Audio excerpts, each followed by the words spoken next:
오늘 말씀은 마가복음 9장 30절에서 37절까지입니다. 마가복음 9장 30절에서 37절까지입니다. 받들어 읽겠습니다. 그곳을 떠나 갈릴리 가운데로 지날새 예수께서 아무에게도 알리고자 아니하시니 이는 제자들을 가르치시며 또 인자가 사람들의 손에 넘겨져 죽임을 당하고 죽은 지 3일 만에 살아나리라는 것을 말씀하셨기 때문이더라. 그러나 제자들은 이 말씀을 깨닫지 못하고 묻기도 두려워하더라. 가버나움에 이르러 집에 계실새 제자들에게 물으시되 너희가 길에서 서로 토론한 것이 무엇이냐 하시되 그들이 잠잠하니 이는 길에서 서로 누가 크냐 하고 쟁론하였음이라. 예수께서 앉으사 12 제자를 불러서 이르시되 누구든지 첫째가 되고자 하면 뭇사람이 끝이 되며 뭇사람을 섬기는 자가 되어야 하리라 하시고 어린 아이 하나를 데려다가 그들 가운데 세우시고 앉으시며 제자들에게 이르시되 누구든지 내 이름으로 이런 어린 아이 하나를 영접하면 곧 나를 영접하며 누구든지 나를 영접하면 나를 영접함이 아니요 나를 보내신 이를 영접함이니라. 아멘. 예수님께서 제자들에게 자신의 죽음과 부활을 말씀하시기 시작하셨습니다. 마가복음에 따르면 지난번에 설교에서 말씀드렸던 첫 번째 순환 예고가 8장에서 예수님께서 변화산에 이르시기 전에 빌립보 가이사랴 여러 마을로 다니실 때 제자들에게 말씀하셨다고 기록을 합니다.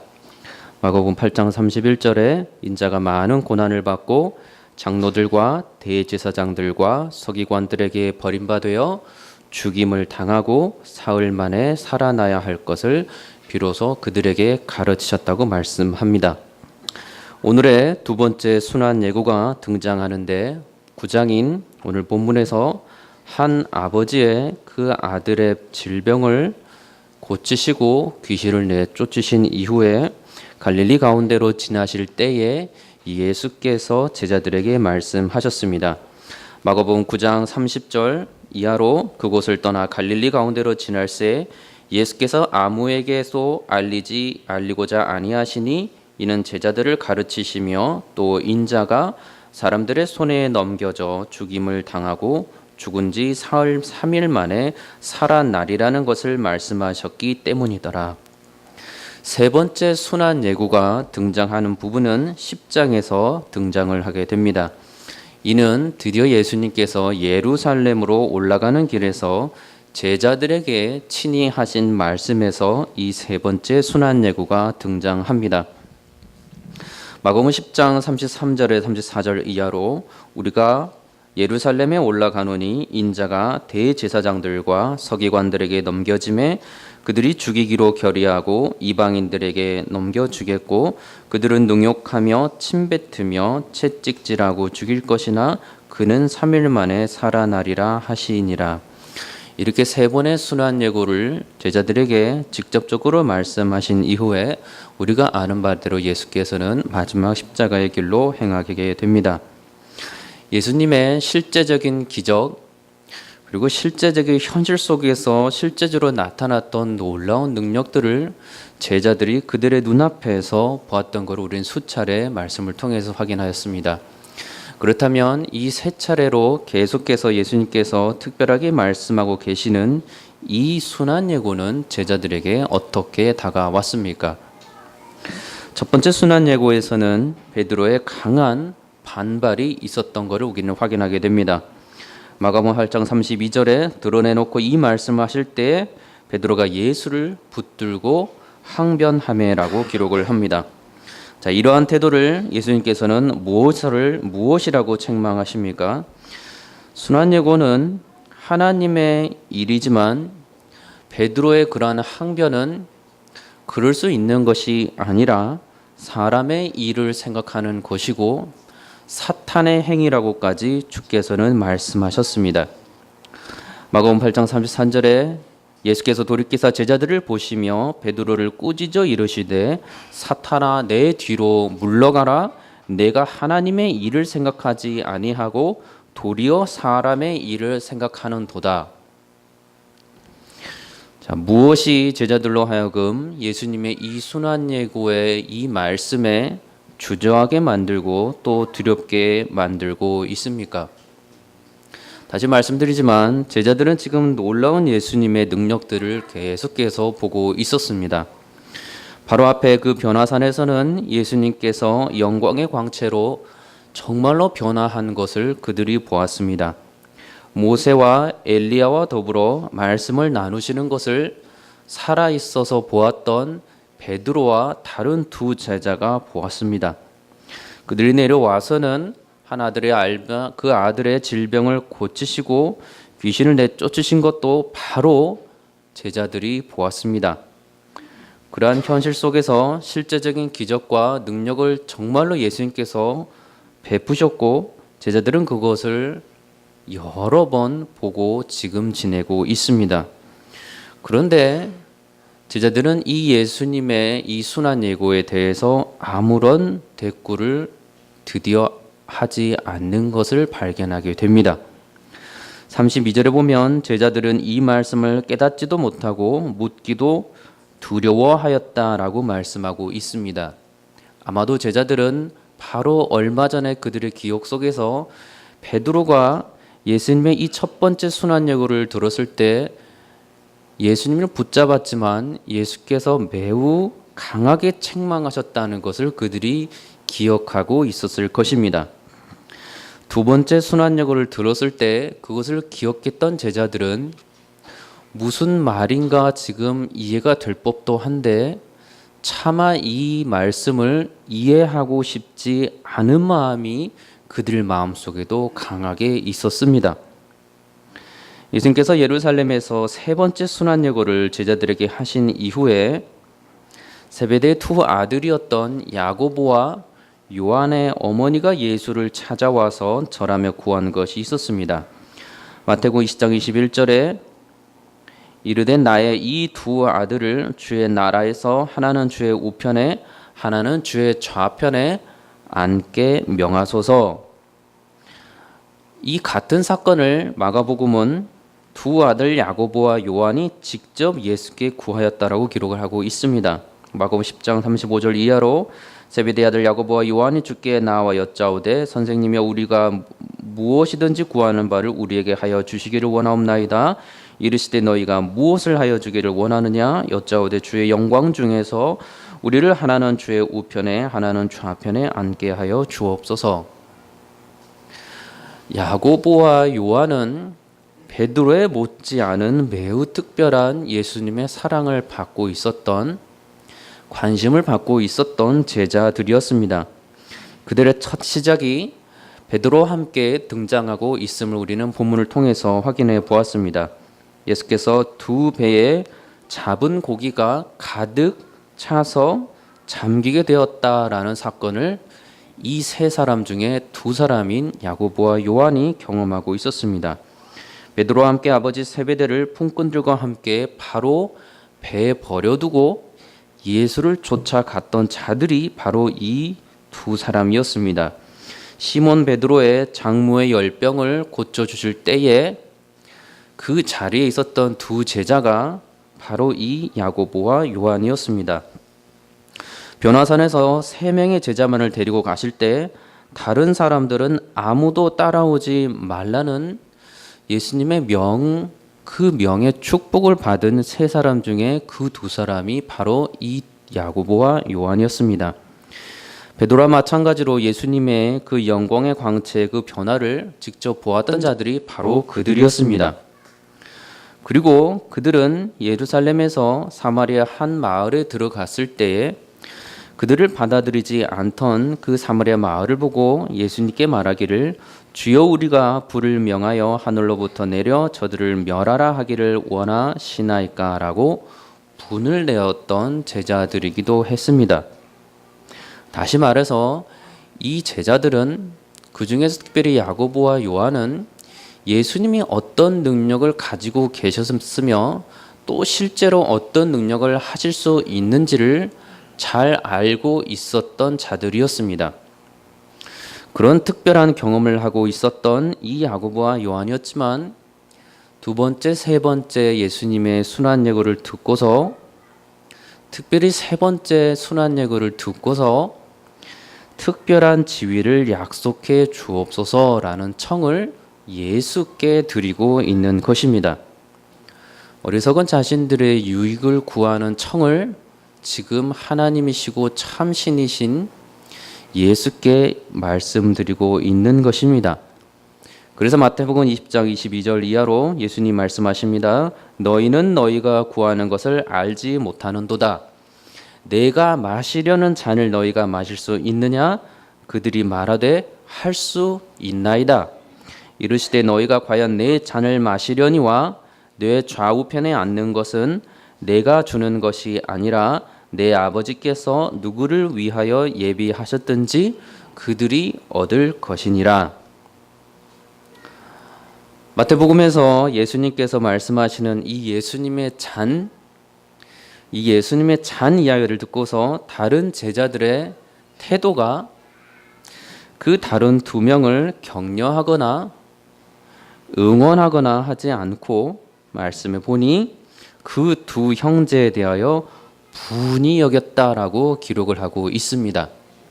한 사람도 빠지지 않고 예수님의 사역에 대해서, 예수님에 대해서 전혀 이해하지 못하면서 예수님을 따라다니면서 예수님의 모든 능력과 기적을 특별히 체험하고 있는 자들이 예수님의 말씀을 듣고 있는 무리들이 아닌 바로 예수님이 택하신 제자들임을 우리는 말씀 속에서 계속해서 확인하게 됩니다. 고난의 잔, 십자가의 잔, 생명을 바쳐서까지 예수 그리스도를 전하여야 하는 그 복음의 잔에 대해서 제자들은 전혀 알지 못하고 있습니다. 죄 용서함을 받기 위해서 주께서 피를 흘리셔야 하는 그 정말로 그들이 알았어야만 하는 그 진리에 그들은 관심이 없는 상태였음을 우리는 확인할 수가 있습니다. 그들이 예수를 따랐던 목적은, 그들이 예수를 계속해서 따라다니고 있는 목적은 그들도 예수님처럼 왕된 역할을 조금 나누어 갖고 싶은 욕구가 더 생기고 있음을 우리 말씀 속에서 안타깝지만 찾게 됩니다. 주께서는 정말로 만왕의 왕이시며 만왕의 왕으로 등극하실 것입니다. 제자들이 그거를 기대하고 바라보고 있었습니다. 세상을 다스리시는 분이시며 또한 군림하실 분이십니다. 그리고 그러한 예수님을 제자들은 바라보고 있었습니다. 찬송과 경배를 받기에 마땅하신 절대 권력자이시며 또한 주께서 그리 되실 것을 제자들이 바라보고 있었습니다.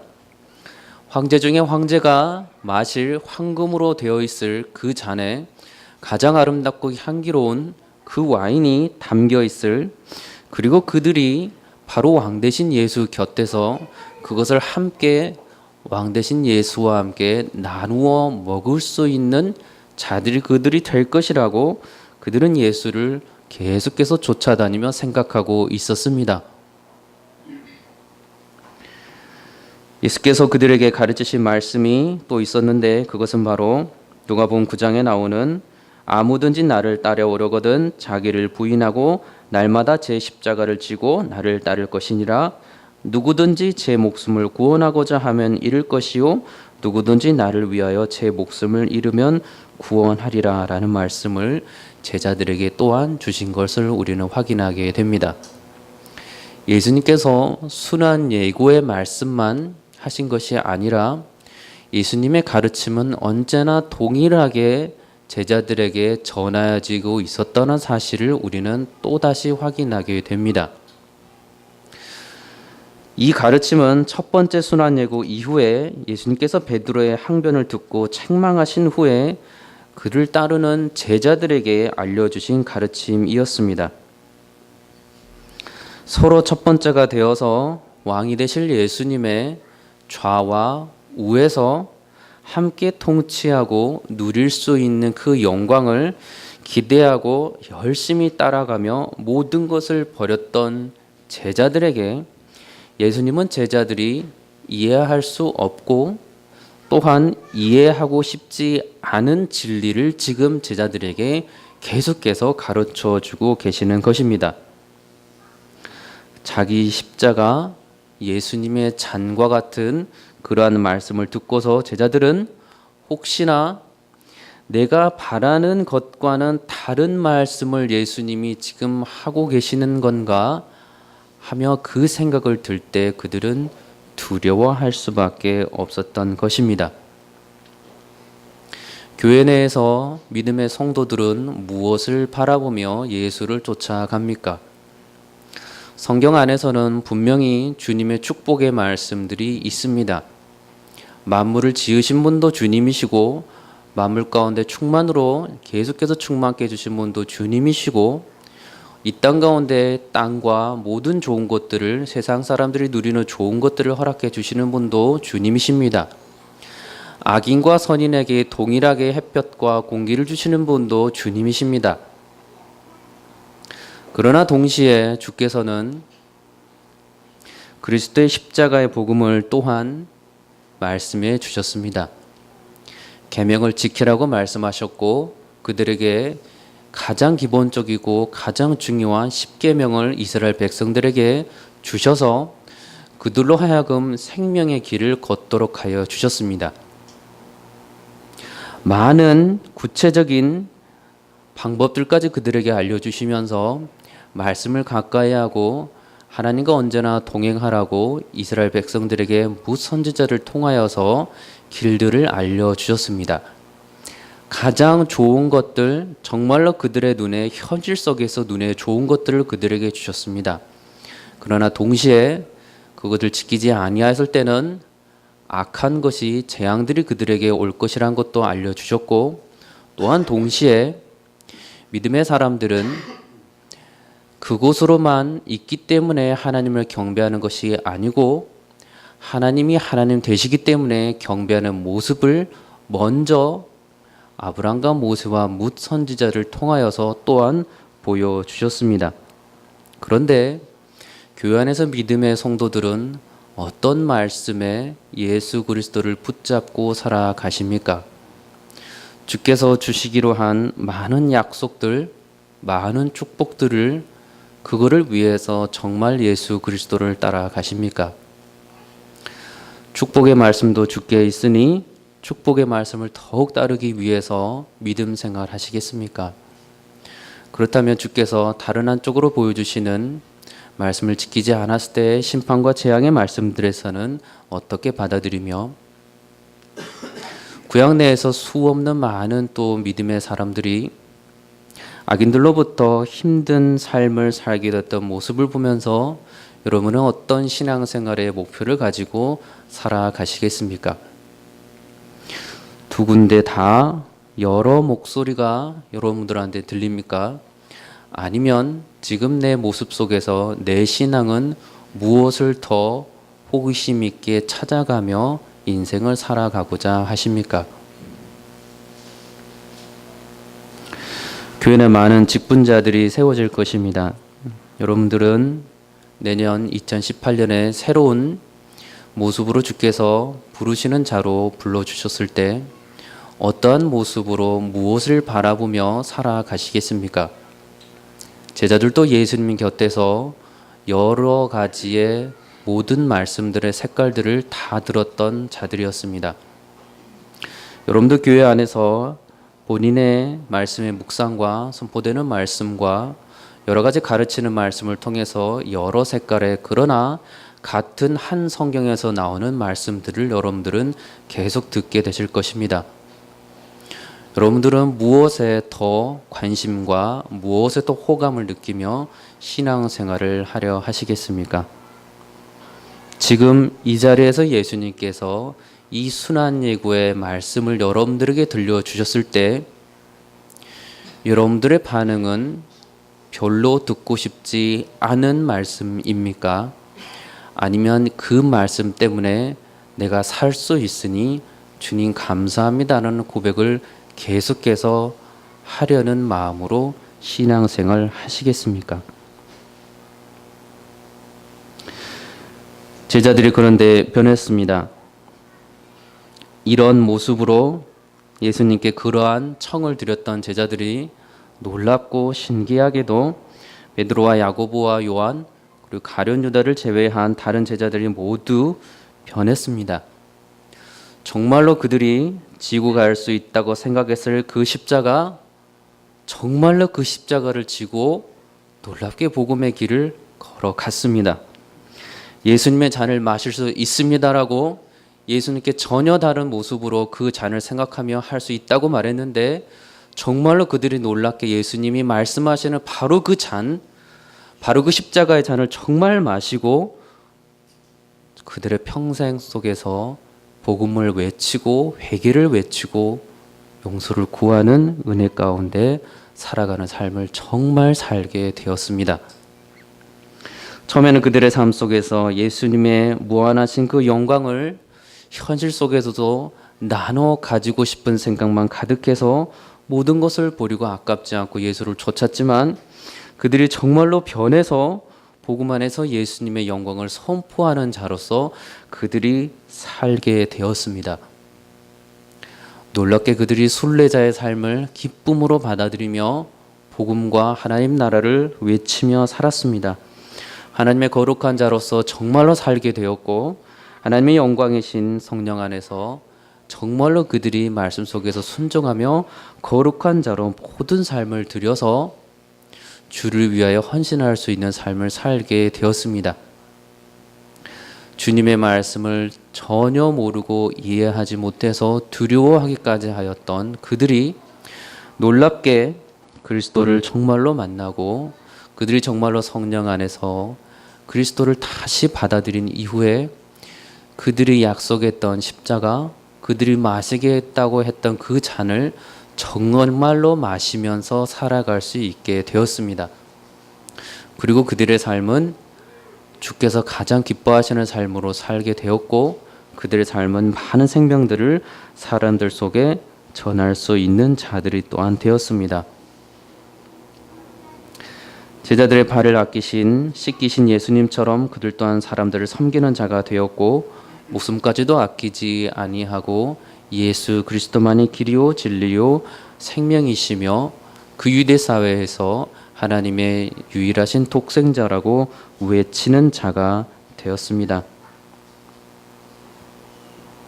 그리스도인이 되면 이렇게 살 수 있습니다. 정말로 예수 그리스도를 성령께서 알려주시고 그 앞에 나아가게 되면 이전에 예수를 바라보면서 영광을 나눠 먹으려고 신앙생활을 했던 그 자가 놀랍게 예수님의 영광을 선포하면서 예수님이 걸어가셨던 인자가 머리 둘 곳도 없다는 그 말씀을 감사와 축복으로 고백하면서 살아가는 삶을 정말로 살아갈 수 있게 됩니다.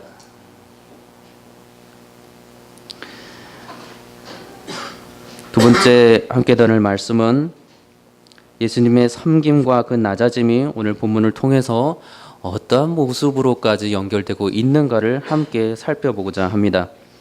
예수님께서 제자들이 가버나움에 이르러서 집에 머무르고 있을 때 본문을 통해서 보니 예수님께서 제자들에게 말씀해서 물으십니다. 너희가 길에서 서로 토론한 것이 무엇이냐?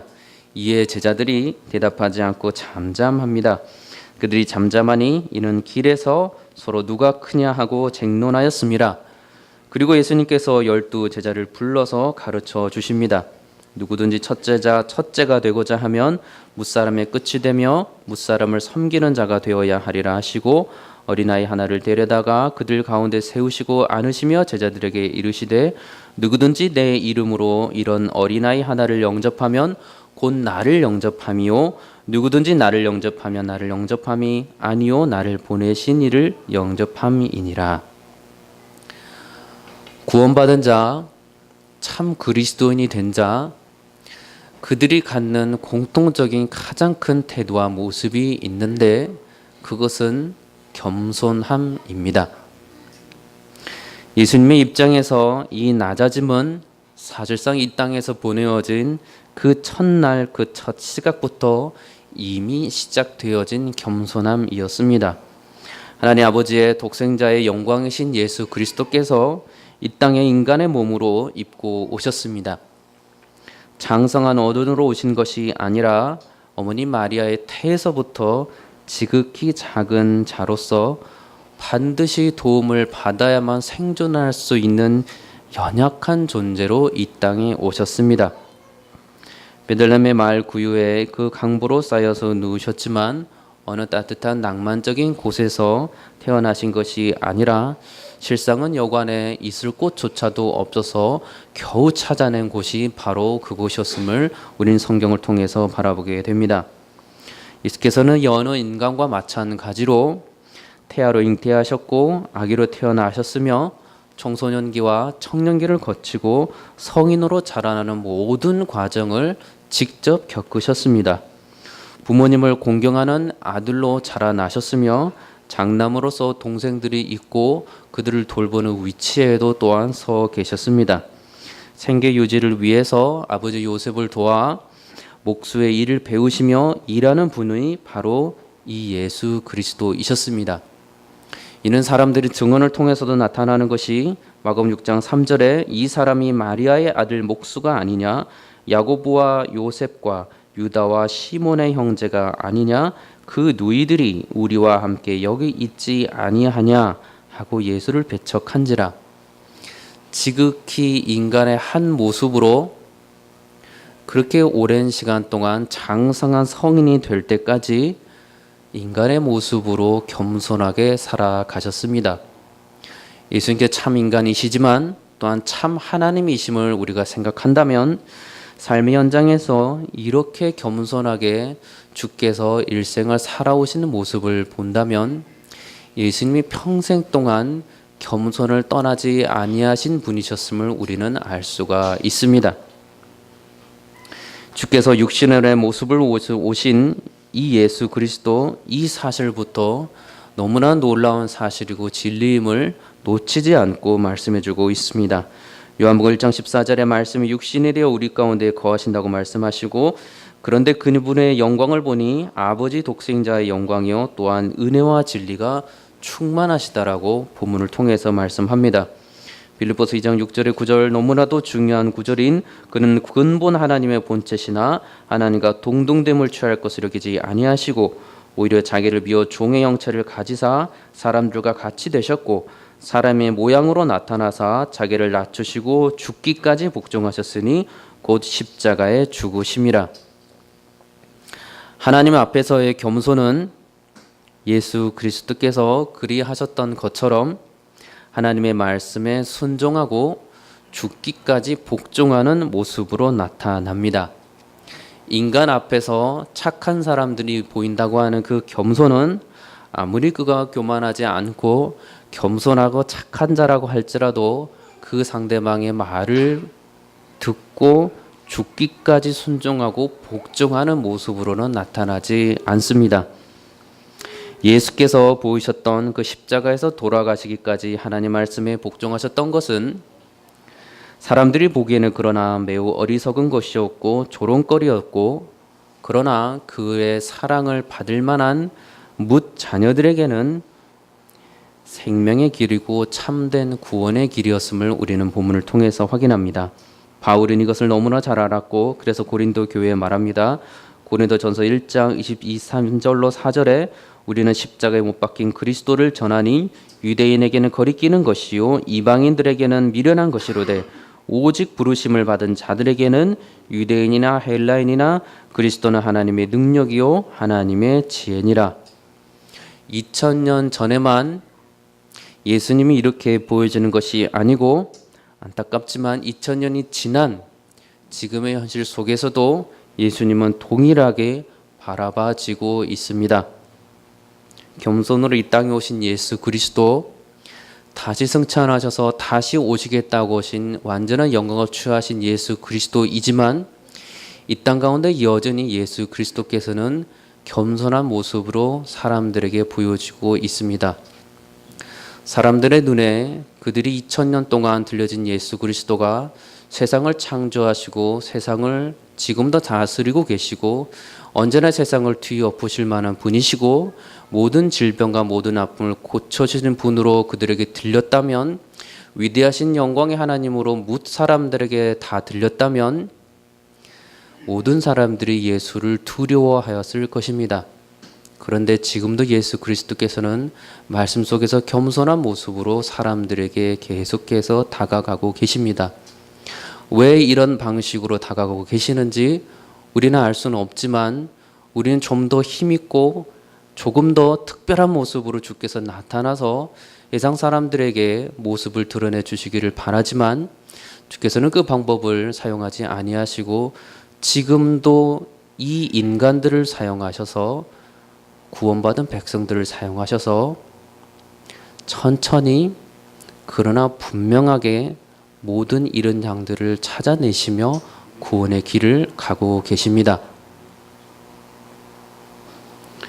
주께서는 왕으로 오셨지만 메시아 구원자가 신이라고 하는데 자신들과 똑같이 죽을 수밖에 없는 인간으로 오셨고, 보아하니 자기들과 똑같은 사람들에게 멸시와 천대를 받으셨고 침뱉음을 당하시며 심지어 채찍으로 그 육신에 찢겨나갈 고통까지도 겪으셨다는 걸 그들이 보고 십자가에 아무런 힘이 없이 겨우 매달리셔서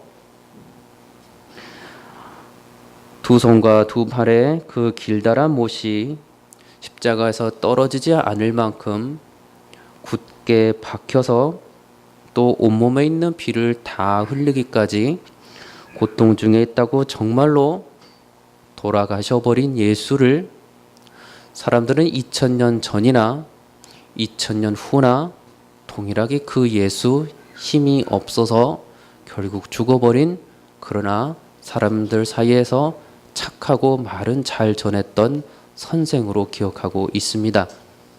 그렇기 때문에 그들은 예수 그리스도가 구원자이시며 하나님의 아들이시며 참된 영광을 선포하실 분으로 그들은 받아들이지 못합니다.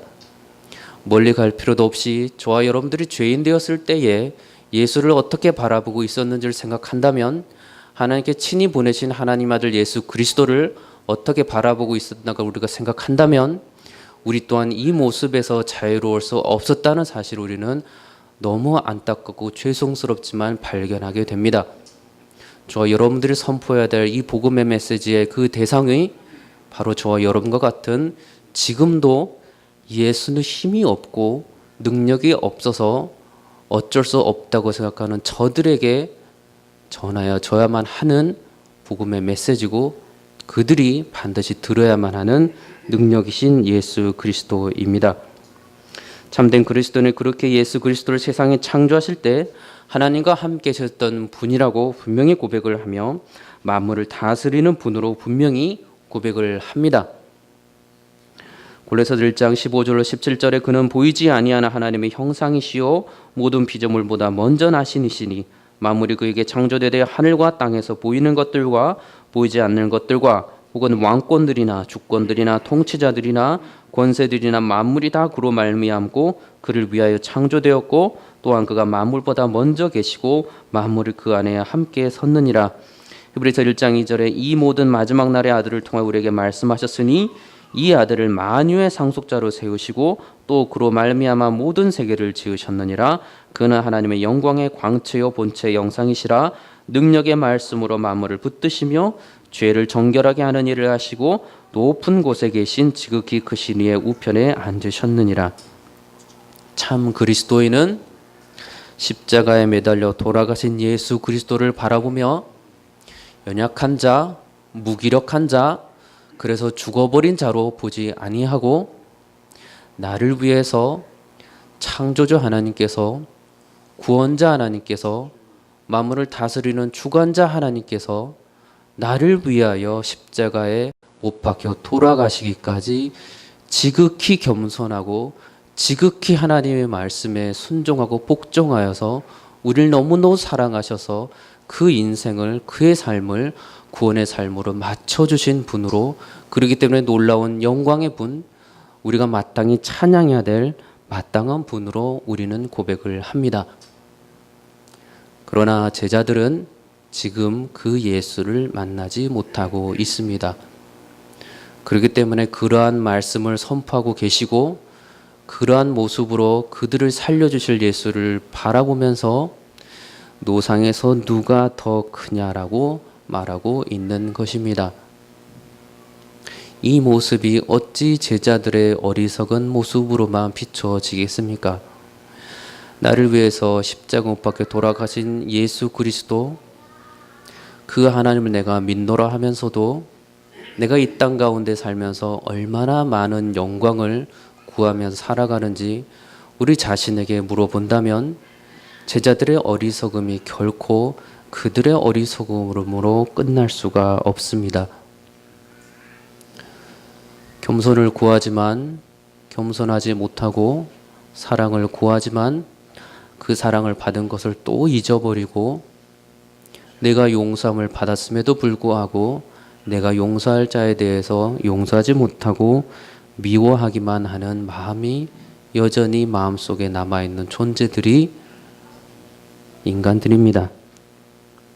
그러나 주께서는 그들에게, 성도들에게 겸손을 알려주시고 그리스도를 알려주시고 반드시 만나게 해주셔서 정말로 용서할 수 있게 하시고 정말로 사랑할 수 있게 하시고 정말로 거룩하게 살게 하시고 정말로 죄로부터 멀리 있는 삶을 살도록 하여 주시고 참된 영광이시고 참된 통치자이신 예수 그리스도를 바라보며 이 땅 가운데 뭇 권세들의 머리가 되신 분은 그들이 아닌 하나님의 아버지고 예수 그리스도이심을 정말 믿음 안에서 고백하게 되는 삶을 살게 됩니다.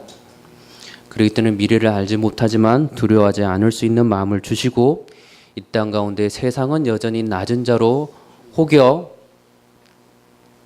권세를 갖지 못한 자로 더 좋은 환경에서 살아가지 못하고 있는 자로 조롱하고 비웃고 업신여길 수 있으나 우리는 그것이 진리가 아니고 생명이 아닌 것을 성령께서 깨닫게 해주시기 때문에 이 땅 가운데서 그들을 가르치고 그들에게 진짜 생명의 길을 알려주고 그들로 하여금 죽지 말고 살아야 한다고 간절히 궁유함을 가지고 말씀을 토해내는 전파자로서의 순례자의 삶을 이 땅에서 살아갈 수가 있는 것입니다. 누가복음 14장 10절에 겸손에 대해서 말씀하십니다. 청함을 받았을 때에 차라리 가서 끝자리에 앉으라. 그러면 너를 청한 자가 너더러 보시오 올라 앉으라 하리니 그때에야 함께 앉은 모든 사람 앞에서 영광이 있으리라. 무릇 자기를 높이는 자는 낮아지고 자기를 낮추는 자는 높아지리라. 누가복음 18장에 나오는 바리새인과 세리의 모습 속에서도 세리의 그 겸손한 모습은 예수님께서 칭찬하고 계시는 모습입니다. 야고보서 4장 10절에 주 앞에서 낮추라 그리하면 주께서 너희를 높이시리라. 베드로전서 5장 6절에서도 그러므로 하나님의 능하신 손 아래에서 겸손하라 때가 되면 너희를 높이시리라. 예수를 무능력하다고 바라보는 자는 무능력하는 자로 바라보는 그 마음속에 지극한 교만이 도사리고 있기 때문에 그렇게 바라봐집니다. 그가 하나님이 어떤 분이심을 알고 예수 그리스도가 어떤 분이신지를 안다면 그는 지극히 겸손해질 수밖에 없습니다. 겸손하지 못하기 때문에 그들은 스스로 높아지려고 하고 하나님의 능력을 인정하지 않고 예수 그리스도께서 십자가 못 박혀 돌아가시는 것이 나를 정말 살려주시기 위해서 나의 죄를 다 용서해 주시고 분과 영원히 그 나라에서 살 수 있도록 하여 주시기 위해서 죄의 굴레에서 정말로 벗어나게 해주시기 위해서 그러하셨다는 사실을 그들은 알지 못합니다. 교만한 자는 결코 깨닫지 못하지만 겸손한 자는 이 사실을, 이 진리를 정말 깨닫게 됩니다. 시몬 베드로가 예수께 드린 고백도 이 겸손함이 예수를 따르게 하였고 주께서는 그를 제자로 삼아주시는 모습까지 연결이 됩니다. 누가복음 5장 8절로 시몬 베드로가 이를 보고 예수의 무릎 앞에 엎드려 이르되 주여 나를 떠나소서 나는 죄인으로소이다 하니 10절에 보니 예수께서 시몬에게 이르시되 무서워하지 말라. 이제 후로는 내가 사람을 취하리라 하시니. 겸손하면 그리스도를 만납니다. 그리스도인들, 참된 그리스도인들 또한 매일매일 오늘이라는 시간 속에서 겸손하게 주의 말씀을 묵상하고 예수 그리스도를 만나야만 더 큰 예수, 더 크신 사랑의 예수 그리스도, 내 죄사함의 은혜가 얼마나 큰지를 주께서 계속해서 깨닫게 하여 주십니다. 그것이 이 땅 가운데 살아갈 수 있는 가장 큰 기쁨과 힘이 아니겠습니까? 세상에 알지 못하는 그 힘, 세상이 위로받고자 하는 그 힘이 돈도 명예도 권세나 권력도 아닌 예수 그리스도의 십자가 사랑에서 있다는 것을 우리가 알 때 세상을 향하여 외치는 자의 소리가 되지 않을 수 있겠습니까? 세례 요한의 변함없는 일관된 겸손은 그리스도를 정말로 보았을 때 알았습니다. 요한이 대답하되 나는 물로 세례를 베풀거니와 너희 가운데 너희가 알지 못하는 한 사람이 섰으니 곧 내 뒤에 오시는 그이라. 나는 그의 신발끈을 풀기도 감당하지 못하겠노라. 그렇게 겸손하게 광야에서 외치는 자의 소리로 살았던 요한은 예수께서 이튿날 자기에게로 나오심을 보고 이르되 보라, 세상 죄를 지고 가는 하나님의 어린 양이로다. 바리새인이고 서기관들이고 하나님의 말씀을 알았기 때문에, 그런데 그들이 부족해서 그리스도가 왔는데 하나님을 모르지 않았습니다. 그들은 교만했기 때문에 그리스도를 보았지만 인정하지 않았고 죽이려고 하였고 없애려고 하였을 뿐입니다. 그리스도인들 또한 겸손한 가운데 주의 말씀을 보고 또 그 가운데 거룩한 가운데 살면 주의 거룩한 성도들이 보입니다. 주께서 맡겨주신 영혼들 반드시 보입니다. 주께서 그 영혼들을 위해서 기도하고 계속해서 복음을 전하라고 하십니다.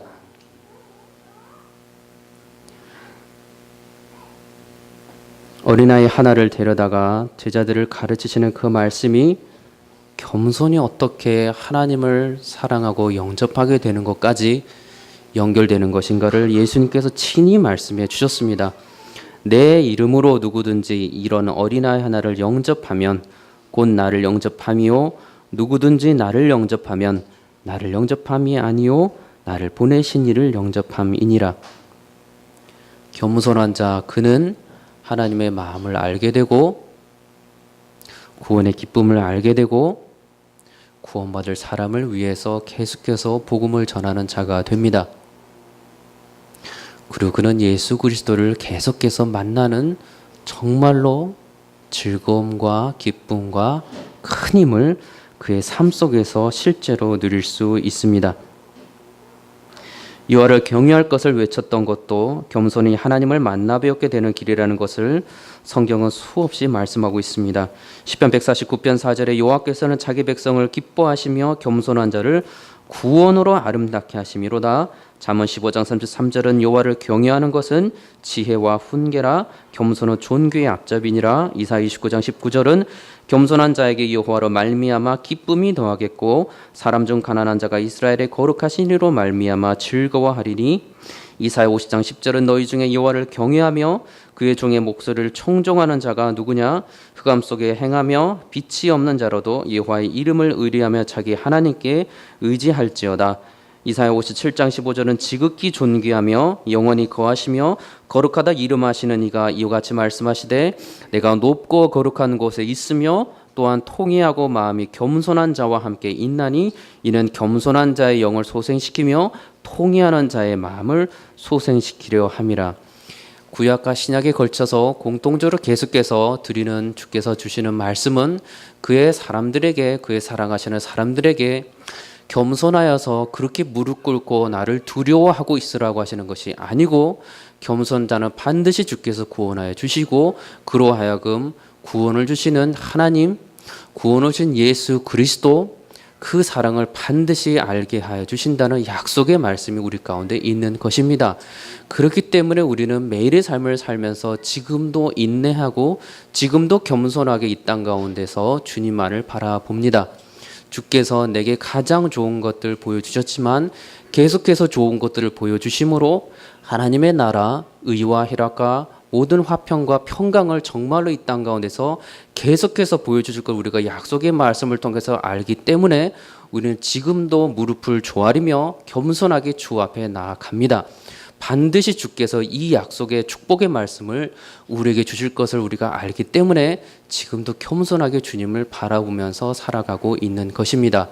그 모습은 먼저 예수 그리스도께서 하나님을 향하여서 보여주신 말씀이었고, 예수 그리스도께서 인간의 모습으로 살아가시면서 얼마나 많은 하나님과 연합된 모습으로 살아가시며 얼마나 많은 두려움 없이 살아가셨으며 얼마나 많이 성령 안에서 무수한 능력들을 실제로 보이셨는지를 그분의 겸손한 삶을 통하여서 하나님의 능력이 무수히 나타난다는 것을 또한 보여주셨기 때문에 우린 또한 그리스도 안에서 오직 성령 안에서 겸손한 모습으로 주님을 계속해서 쫓아갈 뿐입니다. 그런 우리의 믿음 속에서 우리의 열심을 통하여서 놀랍게 우리가 교만하지 아니하고 더욱더 주를 향하여 열심히 섬기는데 우리가 놀랍게 주님을 닮아가는 자로서 바리새인과 서기관들처럼 살지 아니하고 주의 말씀을 그들보다 더 많이 알게 되는데 우린 놀랍게 하나님을 정말로 경험하고 예수 그리스도의 십자가를 정말 더 알게 되고 그 사랑 안에 정말 누리면서 복음을 전하고 또 전하는 자로서 우리가 살 수 있게 되는 것입니다. 이것이 이 땅 가운데 그리스도의 백성이 정말 살아갈 수 있는 축복의 말씀, 약속의 말씀, 영생의 말씀 아니겠습니까? 돈이 아무리 많이 있다 한들 그의 영혼이 무슨 뭇 사람을 구원할 수 있겠으며 권세가 아무리 많은들 내가 그 권세를 잡은들 죽어가는 저 영혼을 어떻게 구원할 수 있겠습니까?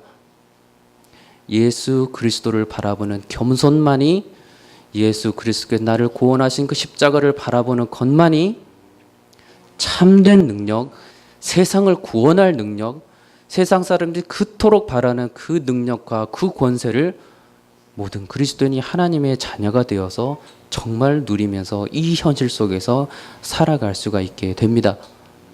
그러니 겸손은 모든 그리스도인들에게 가장 중요한 것이며 모든 그리스도 안에서 교회 안에 세우고 계시는 특별히 직분자들에게는 더욱더 귀한 태도입니다. 겸손 가운데 주를 만나기를 원합니다. 하나님의 나라가 겸손한 자에게 임할 것입니다. 의와 희락과 평강, 그것이 성령 안에서 겸손한 자에게 주께서는 무한히 베풀어 주실 것입니다. 살아가는 영생의 힘을 얻으신 성도 여러분, 주 안에서 이 십자가의 길 오직 겸손하게 무릎 꿇고 주님만을 바라보면서 주님의 주시는 무한한 성령의 능력을 참으로 힘입어서 이 땅을 두려워하지 아니하고 참된 진리, 죽어가는 영혼들에게 정말 생명을 알려주는 복음을 전하시면서 살아가는 능력 있는 그리스도인이 되시기를 주의 이름으로 축원합니다. 기도하겠습니다. 거룩하신 아버지 하나님, 이 연약한 인간들일 뿐인 저희들에게 그리스도를 알게 해주시고 하나님의 영광이신 성령을 우리에게 보내주시어 참된 복음을 든 자로서 살게 하신 주님 은혜에 감사를 드립니다. 우리가 땅 가운데 여전히 죄로 인하여 미혹당하기도 하고 또한 인생의 아픔 가운데 흔들릴 때도 있지만 그러나 우리 가운데 그 모든 평강을 주시고 희락을 주시고 참된 의를 알게 해주시는 분이 주님이심을 고백하며 지금도 내일 또 무릎을 꿇고 오리 십자가를 바라보며 그분의 주시는 능력과 모든 평강으로 이 세상을 이겨낼 수 있는 힘을 부디 허락하여 주시옵소서. 그래 세상에 두려워하는 빛의 아들, 세상에 정말로 닮고 싶어하는 하나님의 자녀로서 살아가는 축복을 우리 그리스도 교회 공동체 가운데 허락하여 주시옵소서. 감사드리며 살아계신 우리 구주 예수 그리스도 이름으로 기도드리옵나이다. 아멘.